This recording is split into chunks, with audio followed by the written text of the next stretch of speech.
Okay then, Barry, so taking a look here at these swings now, as we talked about in the session. Obviously a lot of progression we're going through now, sort of almost bit by bit. Obviously the first session we talked a lot about your right wrist, keeping that a little bit flatter, and as a result of you trying to keep that right wrist flatter, what we saw was your hands kind of going out and around in the takeaway, almost like pushing your wrist bowed in the takeaway to sort of try and keep that right wrist flatter. So we're going to try and focus on keeping the wrist flat and then making sure those hands are working nicely in on the way back. Now, in an attempt to try and get the hands to work in, I think what we've seen now is the shoulders, rather than sort of rotating on this kind of angle, they've kind of leveled off a little bit in an attempt to kind of get the club a little bit flatter. So it's basically working the spine angle.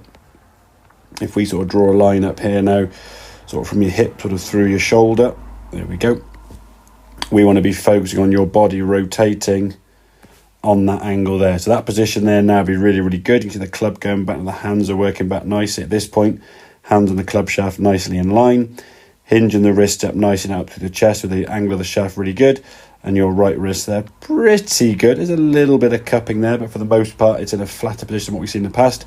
Partly because the club, you can see in terms of how far it's gone back, is a lot shorter. So it's getting that sensation of this move, as you can see, sort of working this right shoulder down.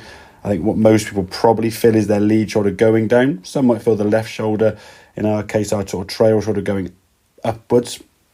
But generally that sort of movement of the right shoulder going down. What we don't want to see is the spine angle, as we can see they're doing this move here as we go back. If you start standing up in the backswing, you then got to start dumping that club over the top. So if we look here now on the takeaway, you can move the club back nice. Obviously the angle's going to look a bit strange now, so don't look at this golf club and think, oh, it's gone way on the inside. It's actually pretty good in terms of your relationship to your feet. So this position here now, really good flat right wrist, really good arm in terms of relation to shoulder, and then swinging through back on a nice way. And what you'll see from a quite good angle here now, you can see how much more space your arms have actually got to swing through the hitting area. And often that sort of tucked up feel we often talk about comes from when you come over the top. So you've done the practice away from the ball there now.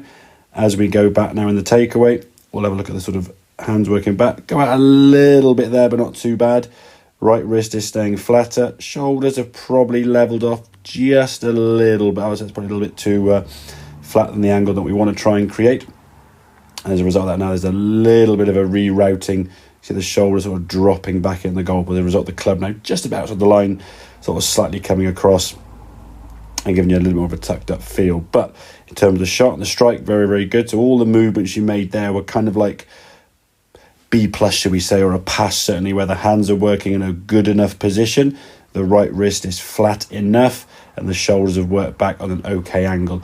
Obviously, in an ideal world, we're trying to get them all to work back on a much more around A plus, that kind of thing, which will give us a little bit more of a consistency strike. If you've got three movements that are sort of slightly conflicting against each other, you might get a few random shots obviously going off left and right if we're not careful. So just be mindful of that takeaway with the hands, just be mindful of that right wrist, but focusing more now on that shoulder working down. So if you put a club across your shoulders here now, as we rotate back, what we'll be looking for is your shoulders pointing down to an angle, which would be pointing at a spot roughly 1 yard away from the ball in that direction, following that sort of green and blue line there. So you can put an object on the ground, tee or a ball or whatever, put a big stick across your shoulders and just try and get yourself rotating to point down to that object on the ground. So just keep working that moving. As you hit golf balls, this is the key thing for you, not just to hit ball after ball after ball.